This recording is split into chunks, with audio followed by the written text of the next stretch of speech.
Once again, good morning to everyone if I have not seen you. As we all know today, this is the last lesson that we have for unit number one. Sounds kind of strange, don't it? It's like, wait a minute, we just started unit one and we're already in the last lesson. Well, you'll find that this time the writers did something a little bit different. You'll find that whenever we have our quarterly series of lessons, it's always 13 lessons that we have, and usually divided over 3 months. Sometimes you have four, then you have 5 lessons. The difference the writer did this time around was unit one, he only did 3 lessons. But unit two, they make up for it. In unit two, normally you'll have 4 lessons or 5. In unit two, you can have 6 lessons. And then they get back on track. But we're still doing, throughout the whole entire quarter, 13 lessons. And all the lessons fall under the overall umbrella of, you remember, learning to honor God. And we said in week one, which was but 2 weeks ago, that one of the key ways you can honor God is through your obedience. Obedience, once again, is the key way to honor God. Hence, this is why the writer gave unit one the theme of beginning with obedience. In other words, everything starts with that of obedience. So what do you start with obedience? Well, use a good place to start is with an example. An example is through leadership. This is why the lesson was entitled at the very beginning, Obedience in Leadership. You'll find that leadership plays an important role because you can lead by example. As we often say with Christ, Christ never asked any of his disciples to do something that he hadn't already done himself or had already experienced. So therefore, he led by that very example. So a good place to start with obedience is that of through a leader. The first leader we dealt with was that of Moses. As we know the story of Moses in this lesson of obedience in leadership, I started to retitle that Moses' calling, because really that what it dealt with was Moses' calling, but I wanted to keep in line with the theme of that of dealing with obedience in Moses and the call at the burning bush. Also in leadership, I didn't tie it in at that time because I knew it was coming up in the second one. We dealt with another leader. That's our second lesson. That was Moses' brother, Aaron, also was a leader who was obedient. Because as you recall, Moses was the one who couldn't speak, so he said. And that's why God said, I'm going to tell you what to say. Then you tell it to Aaron, and Aaron will speak to the people. So Moses, you'll find, even though he was reluctant at first to go forth, he was obedient. Then Moses gave these words to his brother Aaron, who also was obedient by heeding what Moses said as per God's word. So they both displayed areas of leadership in their obedience. Then this carried us to our lesson of last week, obedient to remember. In other words, certain things is good and always to remember, and God asks you to be obedient with that. We dealt with, I call it the perpetual customs, things that are put in place to go on and on and on and never stop, such as the Holy Sacrament of the Holy Communion. Last week's lesson dealt with, you remember, the instituting, the establishing really of the Passover. What God wanted to remember about the Passover was that each year you are to remember to celebrate it. What they were called upon to remember in their obedience was to each year remember what day to celebrate it on. In their order of obedience, remember, they also were to remember how to prepare the meal and how it was to be eaten. But most importantly, the thing that God wanted them to remember was why they were celebrating it in the first place.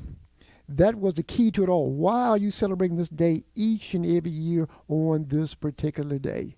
I've always admired how in the Jewish customs, they always know their history and their days of celebration, you could say, to the fullest, because they always rehearsed them as young ones, rehearsed them to the young people coming up so they would know the history. And this is why also whenever we have our sacred days, I always go over the history of why we have this thing called Resurrection Sunday, why we celebrate a day known as Thanksgiving. Because you know with Thanksgiving, what's the usually first thing you hear at Thanksgiving? Or when we talk about Thanksgiving, what's the first thing they say? There you go. Oh, who house you eating at? Nobody talks about thanking God for all the blessing that came upon them. And then you have to tell them why you have it in the first place. You know, the day of Christmas, the same thing. You have to explain it. It's not Xmas. It's actually called Christmas. But there's many days we know about and somewhat celebrate, but we don't know the true meaning behind it. Now, this is one then I think about it's not a day of celebration, but to show you how we do things, and we don't know why we do it. Can anybody explain to me why We do not wear white after Labor Day. That's a custom. That's a routine. That's a ritual. Anybody know why? But you've heard that, right? You can't wear it. And if you do wear it, somebody might say something to you about it. Anybody know why? Why you can't wear white after Labor Day?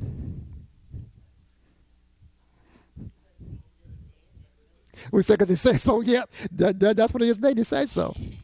Well, if you look it up, you might find a couple different meanings, but basically it came about because of status and money.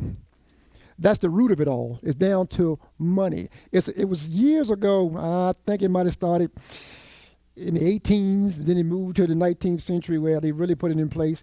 It basically dealt with a fashion statement. The people who were well-to-do were white.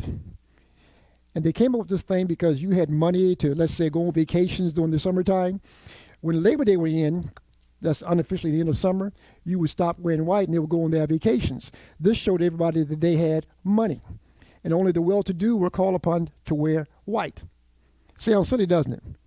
But you find that's what it all deals with. It was a fashion statement. Don't wear white after Labor Day because some rich folks said this is what you're supposed to do. And from that on, we kept doing it. But nobody knows why. But that's just an example of how things can be in place, but nobody knows why they do them in the first place. But God called for his people to be obedient, to remember why it is you're celebrating this day each and every year because of what I did for you in bringing you out of Egypt. Then all that brings us to our lesson of today, which deals with promise of obedience. The promise of obedience. Everybody know what a promise is, right? We don't need to break that down. A promise, basically, I call it a committal, something you have committed to. Now, all of us in here have had people make us promises, right? Everybody in here had people made promise to you, and everybody have had people break their promises. Typically, when you agree, you say what? Amen? I got some amens there. Good. All right. We're getting a little deeper here now. All of us in here have made promises. Amen? And all of us in here broke promises. Okay, I thought we'll hear crickets for a minute. We've all had broken promises. But here's the question, and I'm looking for some dialogue with it. If you can, if you're going to say something, elaborate a little bit for me, okay? The reason why is I like dialogue. Love to be in front of you and we talk back and forth. Virtual teaching lessons, that's great, but I'm not a fan of it. I don't mind doing it, but there's something about sitting here looking at a screen and just talking and talking and talking. It ain't the same as standing before you having dialogue. So here's a question I have for you. When it comes to people breaking a promise, what are some reasons why people break promises? That's the question. People break promises. But why? You don't have to say this is why you broke it. You throw yourself under the bus. But think about it. Why do we break promises? Or why do people break promises after making a promise? Because our lesson deals with obedience to promise. Now, I have many, but I'm going to give you two reasons why people break promises from my perspective.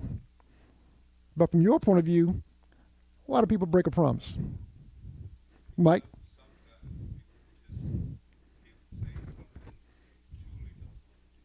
Okay. I'll buy that. You're ready to line with my thoughts there, Mike.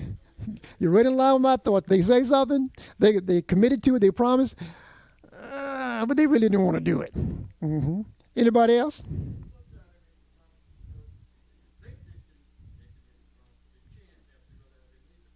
Oh, both of you are dead on what I'm dealing with. Wallace Bay said, you made that promise, but you really can't carry it out. But you may think you can. Yeah, and that's one reason why how promises can be broken. We have another? Millie?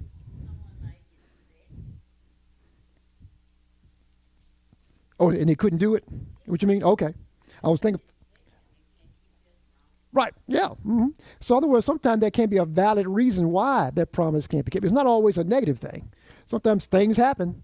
You just couldn't carry it out. I'm going to give you two of mine. Like I said, there's many as we can see. One is, it lines up with what Mike said and what Wallace said. One is that sometimes people make a promise because, tell you what, I'll be blunt, they just lying. Straight up, they just lied. They had no intention of carrying it out in the first place. Some can be small things. Somebody say, "Hey, you come to the cookout? You come to cook? I'm gonna be there. You can be cook. Yeah, I promise I'm gonna be at the cookout. You know good and well you won't come and do that cookout. So why did you even make the promise in the first place? But you made that promise. You'll see where somebody need to be picked up. Say, can you pick me up? Yeah, I can pick you up when? Tomorrow at 3. You gonna be there? Yeah, I'm gonna be there. You sure? Yeah, I promise I'll be there. I'll be there tomorrow at 3. Well, you better get an Uber or have somebody waiting because they have no intention of coming. Because other words, they just lied from the very start, not just to make it blunt. But then there's other reasons too. And the other one is, and this lines with what Wallace was saying, is that oftentimes people will make promises, but they don't consider all the facts that go into making that promise come to fruition. In other words, you haven't thought it all the way through.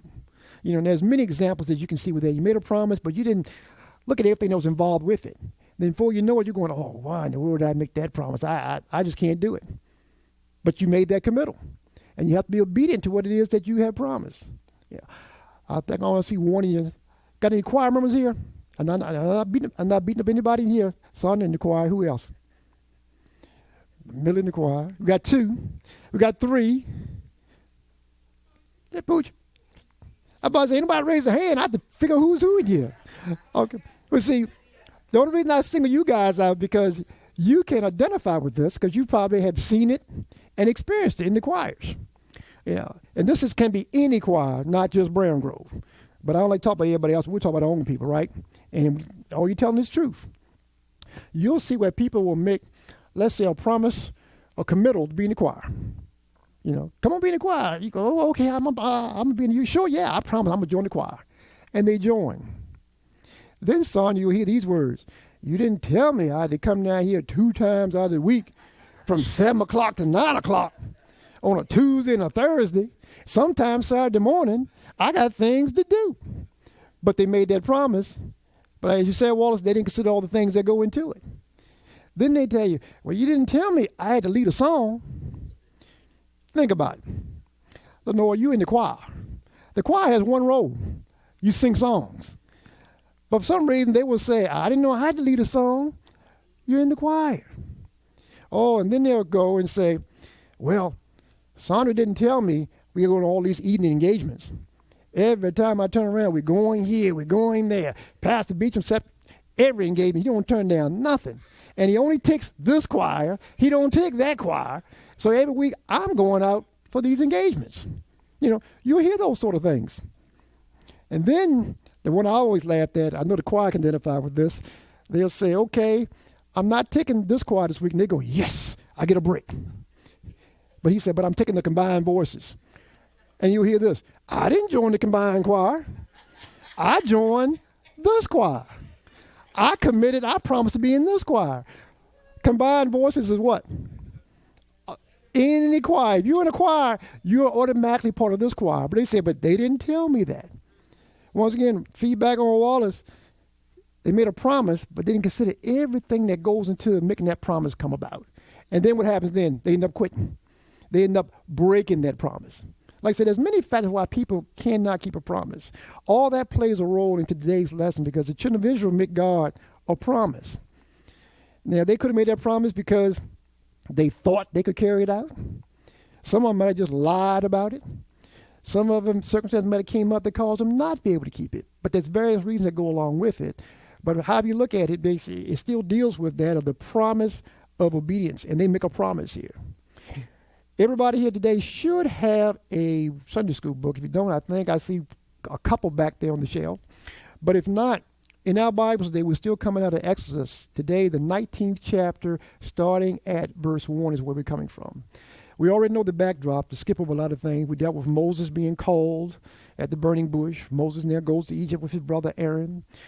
Last week's lesson, we dealt with the 10th and final plague placed upon them where they had to leave Egypt in a hurry, and they have now left Egypt. So we had Exodus 19:1 where it says, in the 3rd month, when the children of Israel were gone forth out of the land of Egypt, the same day came they into the wilderness of Sinai. Here we have in the 3rd month, you have what I call a time stamp. Because as we know with the Bible, I think I'm safe by saying you would never see this. You would never see this say in 712, July the 4th, BC, this happened. They would just give you things like this in the third month of the first year and so on and so on. But here we have a time stamp. It says in the third month when the children of Israel were gone forth out of Egypt. This goes back to our lesson of last week, so we get an idea of what time of the year it was. If you remember in last week's lesson, God gave these words in Exodus 12:2. He said, "This month shall be unto you the beginning of months. It shall be the first month of the year to you." So we knew in that lesson last, remember God changed their calendar. In their, I guess you call it their civil calendar, it actually was the seventh month of the year. But God says now, this is going to be the new month of the year. For your review, in their language, what month was this? They called that month. It had a name. I gave it to you a couple of times last week. Actually, you had two names. One name was the name that the children of Israel had given it. The other name came about after they came out of Babylonian captivity. But this new month that God says now will be the first of your new year, what was the name of that month? Anybody remember? Starts with an A. It was the month of, some pronounce it Abib. And remember, their months kind of overlap our time frame. You know, we look at our months as March, January, February, March. Theirs would overlap ours. So for us, it would be actually March, April. But their month kind of touches two of our months. So that was the month of Abib. And after Babylonian captivity, they called it Nisan, or some said Nisan, Nisan, not Nissan, but Nisan. So it's around March, April, the time of the year. But now we see it says, go back to the lesson. And now we see it says, in the third month, when the children of Israel were going forth out of the land of Egypt. So now, how many months have gone by? It's in the third month. But for us, what months are they in now? It was March, April. Now we're 3 months later. For them, it's September, October. Because remember, their months coincide, kind of like overlap ours. So it was March, April. You have May, June, July, August. Then you have September, October. So it's more of the fall for us than the time frame has gone by. And all the writer will let us know now some things have happened. So some time has gone by. 3 months have gone by. And in this 3-month period, a lot of things has happened in a short period of time. Now, you think everything be peachy, wouldn't you think so? Remember, they were in slavery some 470 years and in bondage and oppression. Now they are free. But was they on easy street? No, this 3 months was somewhat of some difficult 3 months that had come about. It goes to let you know that sometimes, guess what? Just because you profess Christ in your life doesn't mean not go through some things. You're going to deal with some things. They had to deal with some things themselves because it says here in the third month, when the children of Israel were going forth out of the land of Egypt, the same day came they into the wilderness of Sinai. So a lot has happened here in 3 months. And in these 3 months, they have seen hardships. They have seen some good times. They have seen some bad times. They've seen the many miracles of God take place. But now they're in familiar territory for one individual, and that's Moses. They said they're in the wilderness of Sinai. You remember Moses had been here had been here 40 years. 40 years in this territory. So it lets us know now when Moses said, who am I to bring them out? You're the perfect individual. This territory that we're in now, Moses knows forward and he knows backwards. But it said they came into the wilderness of Sinai. Verse 2 said, for they were departed from Rephidim and were come to the desert of Sinai and had pitched in the wilderness, and there Israel camped before the mount. The first part of this verse it says, for they were departed from Rephidim. Anybody know anything about this particular territory? See, when you read your lesson, you're supposed to also study the lesson. That's a very important fact that's going on here. Since nobody jumped out, let me help you out. They were departed from Rephidim and were come to the desert of Sinai.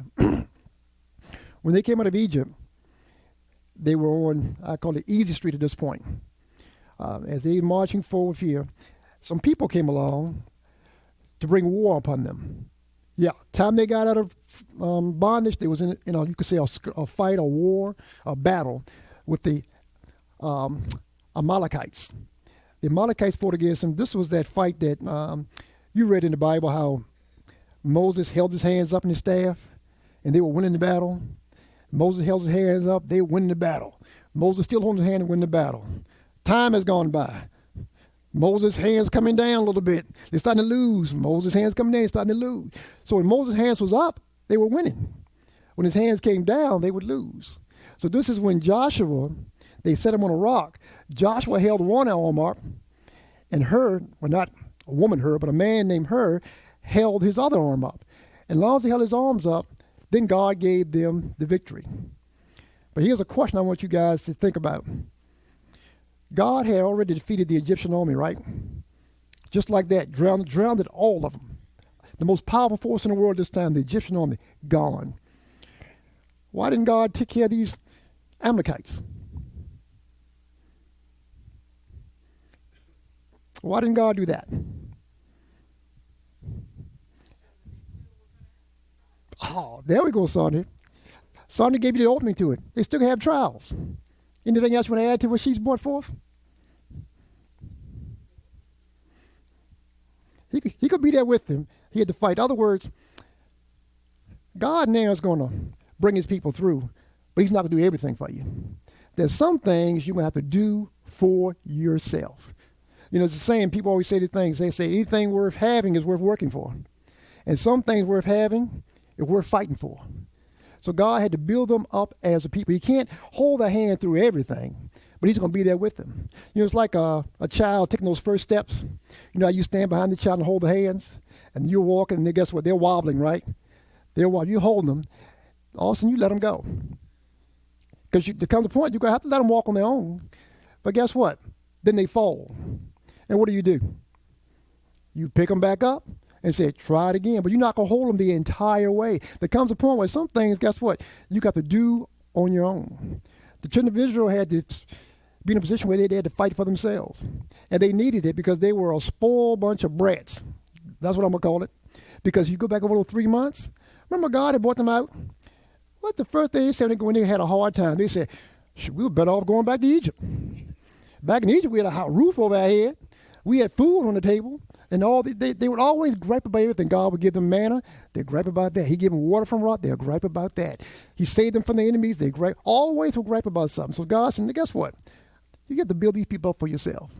You know, Deacon Tyler's son said a powerful statement here not long ago. Here's what Tippy said. Tippy said, let me tell you something about kids. You better prepare them to take care of themselves, or you better prepare yourself to take care of them.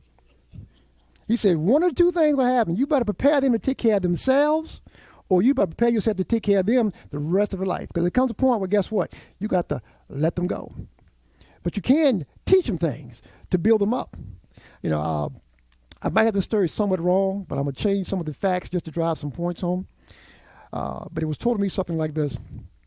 One of Deacon Tyler and none of them family up in New Jersey, if I had the story correctly, I think it was, well, let me just give it to you this way. If I'm wrong, you get the more of it. I think he had a granddaughter going off to college.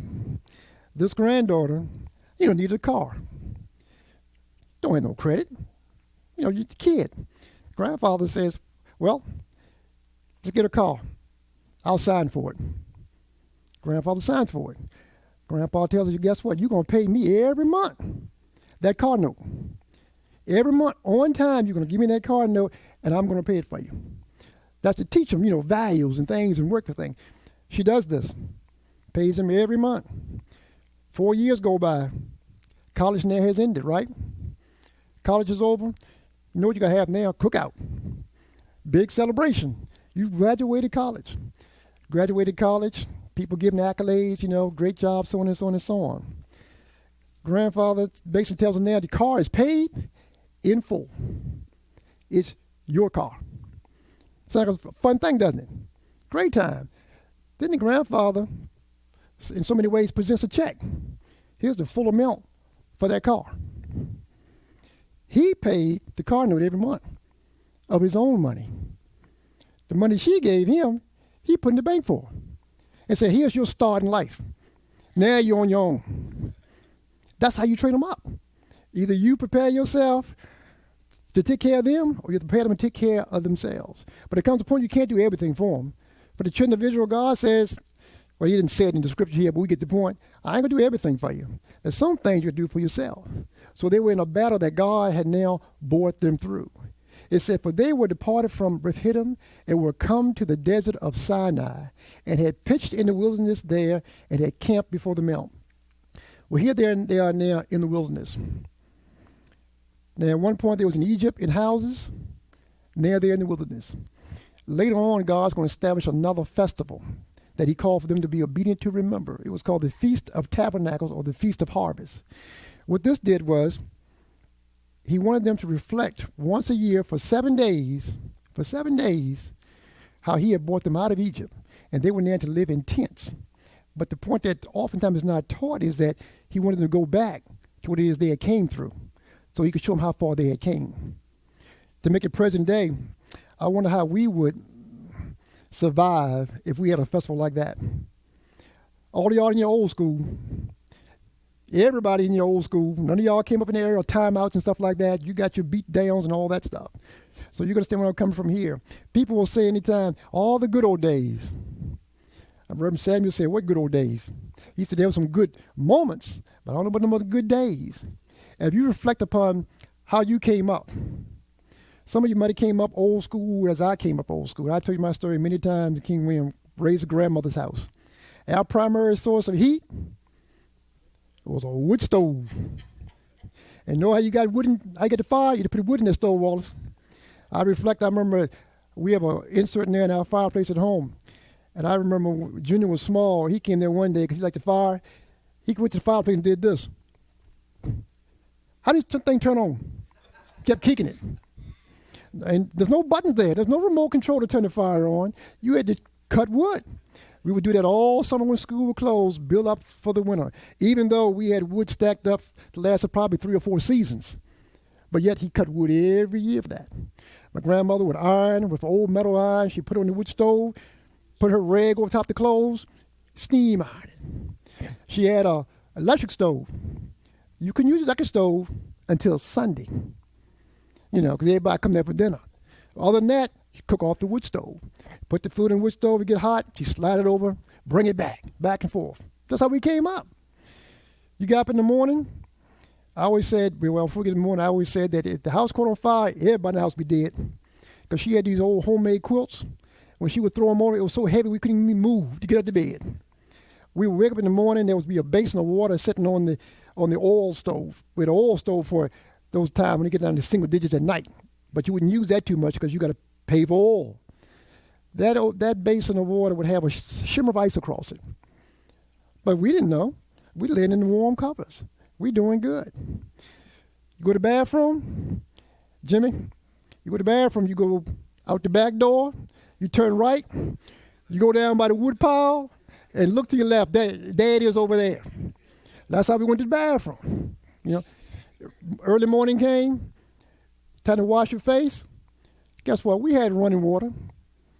In the bag, running water. But what you do, you have to go outside, take that mason jar, pour it in that little, your pump your water, put it in the wood stove, heat it up, then you would wash your face and whatnot. That's how we came up. But in today's world, guess what? I get up now, hit a button, got heat. Go in the bathroom, flip a switch, you got hot water. You're living good. But how would we fare today if we had a festival? Well, you look at how you're living now, but all of us had to go for 1 week and live how we once lived before. Will we be able to make it? That'll be one festival, y'all, we're not looking forward to. Not be looking forward to. But God had his people do this. You know why? To bring back their memory. Remember, the lesson is titled Obedience. Well, Leah's last lesson was Obedient to Remember. This week is Promise of Obedience. But he wanted them to remember and to be obedient to his word. So he would call for them to reflect upon how they came up and how far he had brought them. Because leading up to these 3 months, they'd been complaining their whole entire time. But God want to show you, this is where you came from. Think about it. Slavery to freedom. Slavery and all that goes along with it to freedom. It's almost you want to say, what you got to complain about? You're now free, but they always had something to complain about. But now they're in this wilderness and they're now camped before the mountain. Where are they at now? Before Mount Sinai. What had God told Moses in his first calling about this place? Anybody remember?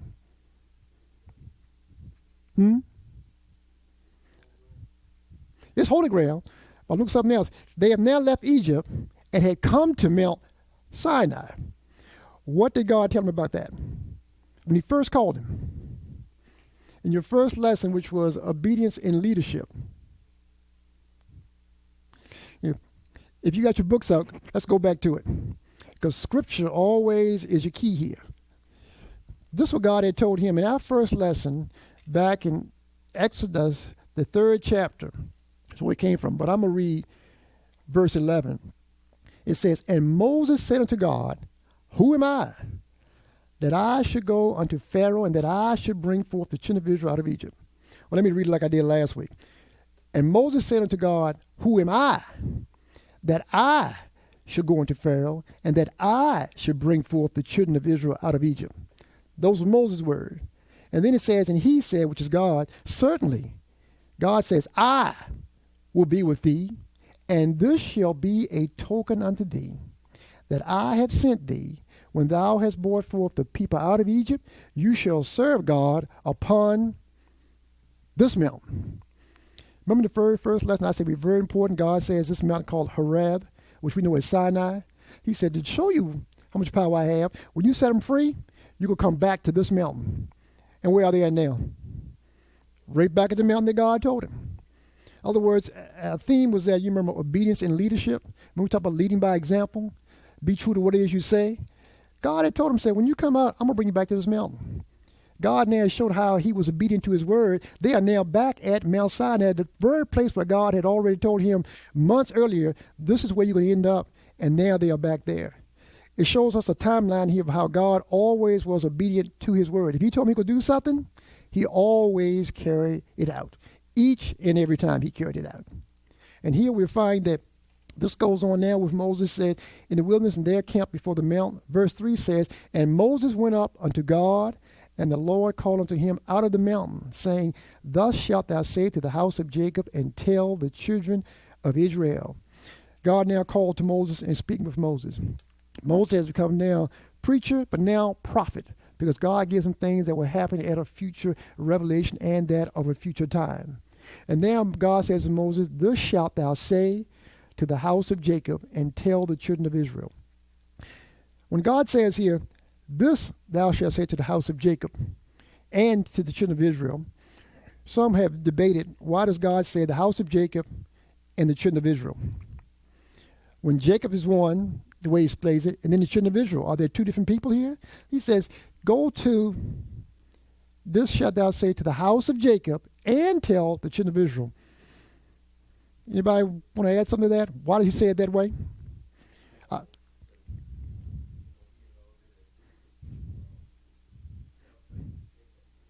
Mm-hmm.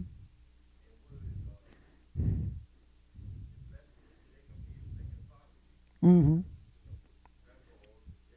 Mm-hmm. Mm-hmm. It started with Abraham, Isaac, and then through Jacob, who's also called Israel. One and the same.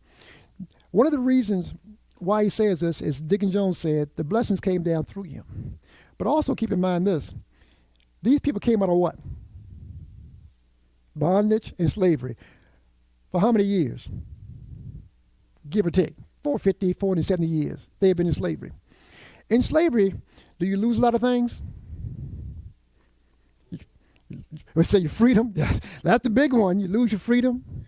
You lose family, friends, land, heritage, culture, who you are.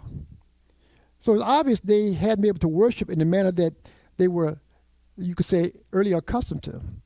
And keep in mind, those people, each and every one of them were born into slavery. So the only thing he's doing right now is reminding them of who they are and where it is they came from. Because they always knew the blessing came through Abraham, through Isaac, as Deacon Jones said, through Jacob, whose name was changed that to Israel. So it's somewhat of a history lesson. In other words, know it is who you are. Because you remember these folks, they're very, I'm going to say all of them really are proud of who they are. They always took pride in being called one of the children of God. We know with Moses, as we said last week, he embraced his people, didn't he? He embraced them. He called them his brethren. It said when he came of age, he refused to be called the son of Pharaoh's daughter.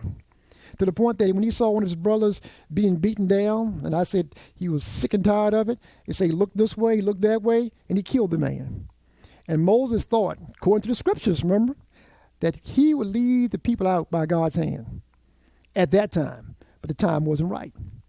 So in other words, all he's doing now is remind them of who they are when he says, thus shall I say to the house of Jacob and tell the children of Israel. In other words, he's talking to all the people now. And in verse 4 it says, you have seen what I did unto the Egyptians. Once again, history, remind them of all they had seen. Now, some will see this and say, yeah, I remember the last plague was the plague upon them, and then they drowned Pharaoh's army. You have to go back. There were many miracles even before that, with the rod being turned to a snake. And, of course, we know the 10 plagues that took effect.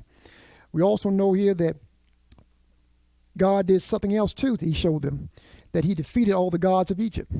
That's one thing that's always missing. Look at Exodus 12. Exodus 12:12. Just want to show you a small piece here, which I don't have time to really elaborate on like I want to. When these plagues came about, they were not only just against Pharaoh. They were to show that he was the true God and the omnipotent God, all-powerful. Because each and every one of the plagues, you'll find they had a deity that they worshiped. In other words, each and every plague, they had a God that represented each and everything that God defeated. Because you'll see in Exodus 12:12, before God came through during the Passover, he says, I will pass through the land of Egypt this night and will smite all the firstborn in the land of Egypt, both man and beast. And then he says these words, which is not taught, and against all the gods of Egypt, I will execute judgment. I am the Lord. And if I had time then to break down each and every one of those plagues, I can give you the illustration of the names of the gods that were represented. So basically, God shall I not only defeated Pharaoh, I defeated all these gods also. So in other words, he wanted them to reflect upon all that they had seen that happened to the Egyptians. And he said, how I bear you on eagle's wings and brought you unto myself. When he said, I bear you on eagle's wings, most writers say that's a reflection upon a vulture in their particular area. Because, we call, a crow, or blue jay, or eagle. In their day, most things were called eagles. But there was this vulture, I think it was this griffin vulture. This vulture, they said probably in reference to this, when that vulture would teach his babes how to fly, it would push out the nest and it would fall off the cliffs. And if it couldn't fly that well, the mother would swoop down underneath of it and catch it on the wings and bring it back up. So some said this is in reference to that. But no matter how you look at it, basically God is saying that I was there to pick you back up. If you're like that child that's walking, you might stumble, you might fall, but God says, I'm going to be there and I'm going to pick you back up. God let know that despite all that you have gone through, each and every time, guess what? You might have went through something, but I was there for you and lifted you back up. And if we go to verse 5, then it says, now therefore, if you will obey my voice indeed and keep my covenant, you shall be a peculiar treasure unto me above all people, for all the earth is mine. Now we find God is making another covenant with them. Now this covenant he's making, there's one part of this covenant that people always overlooked, and sometimes we have overlooked it. We talk about God has made this covenant and so on and so on. They say, well, God should keep his covenant and God should do all these things. The very first thing God says in the covenant is the key. Here's the first thing he says is this. Now, therefore, if. Anybody know that's a big word? Only 2 letters. That's a big word, Mike. He says, if. See, most of them look at it like these, we talking about the football this morning, these football players, they want that guaranteed money. This is kind of the same way. Everybody want that guaranteed contract. They want that guaranteed covenant that God gives. Because God gives 2 types of covenants. Anybody remember what they were? What are the 2 types of covenants that are out there? I gave you for the years. Was that Sandra? Conditional and unconditional. You'll find that some covenants God gives are unconditional. In other words, there's nothing you have to do. God says, I've done it. This is what it's going to be, and it's there. And it's binding forever. Then God gives some that are conditional. Conditional means it's yours if you do this, you do that. In other words, you have to play a role here. I'm not going to do it all for you. There's something you have to do. But keep in mind, with a covenant, which can be explained in the form of a contract, but it's different because contracts, I say in a secular contract, is a negotiated agreement between the parties to come to a common resolution. In other words, you're negotiating back and forth, then you agree to it. But the problem with it is, at any time, anybody can break it. I don't care if it was notarized, you had an arbiter or whatever, anybody, they can break that thing at any time. God's covenant is different. God doesn't negotiate it, and God never breaks it. God tell you, this is what I'm going to do. If you want it, it's there for you. Now, if you mess up, you lose out on it. But guess what? It's still over here waiting for you. You get yourself straight, you can come back and get it, because I'm never going to break it. You're the one that broke it and caused you to lose out on it. Here, God starts off with what we know as a conditional covenant. He said, now therefore, if ye will obey my voice indeed and keep my covenant, then, you see the key there? He says, if and then. So you have to hold up your bargain. He said, then ye shall be a peculiar treasure unto me above all people, for all the earth is mine. And ye shall be unto me a kingdom of priests and an holy nation. These are the words which thou shalt speak unto the children of Israel. Now, unfortunately, for this thing called time, I got to fly through the rest of this. But you get the understanding here, right? God gives us contract. Then we jump to the 24th chapter from verse chapter 19. It says, and Moses came and told the people some of the words of the Lord. Oh, I'm sorry, my Bible a little wrong here. Okay, and Moses came and told all the people the words of the Lord and all the judgments, and all the people answered with one voice. Y'all get that? Everybody says this. All the words which the Lord has spoken, we will do. Remember my introduction dealt with promises and why people break promises? We said, well, sometimes they may say something, they didn't carry it out. Here's what you have here now. Some have committed here. Some have probably told, like we said before, straight up lie. They won't plan on doing this because everybody said they would do it, right?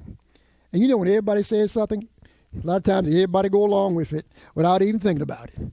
But here you'll find it says, and Moses wrote the words, and all the words which the Lord has spoken said we would do. And Moses wrote all the words and rose up early in the morning. Now, another thing there is this. They have said they're going to do these things, right? Moses, I ain't going to say he's sneaky, but he's smart. Moses said, this is y'all going to do. Let me write all this down so y'all can remember it. Because it does come up later in history, because this is what you said you would do.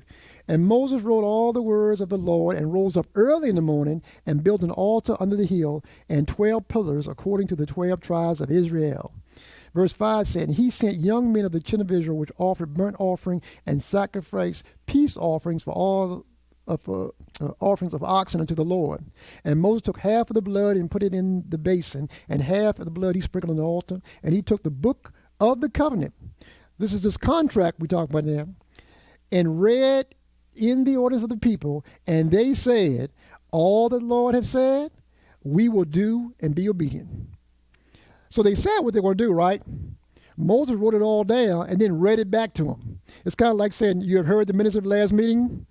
How do you accept these by your motion? And everybody said, we're going to do it. And they have already committed to it by the blood sacrifice that just happened. And Moses took the blood and sprinkled it on the people and said, behold the blood of the covenant which the Lord had made with you concerning all of what words? These words. So they went into a covenant agreement with God. They went into a promise with God. They said they were going to do it. But I'm going to close out with this. They broke that promise just like that. And for what reasons? Probably a multitude of reasons they broke the promise. But the point is they went into an agreement with God, and the promise was that it would be obedient according to their word. Because God said, in so many words, you didn't have to accept this. But he said, but if you do, this is what I'm going to do. And they said, all the people said, we're going to do it. But just that quick, they broke it. But I always like to point about in the lesson is this. Don't put everybody in the same category. Even though they broke it, you probably have a multitude of reasons why it was broken. But nevertheless, the promise was broken. Now, this week we're moving to unit number 2, which deals with a good series of lessons. Obedience in worship. Obedience and worship is what we're dealing with. So once again, I thank you all for coming out. I hope you all have learned something or maybe picked up on something you didn't quite know before and leave here with more than you brought in, because truly it was a great word that the Lord has given us here this morning. So with those words being said, shall we rise to our feet?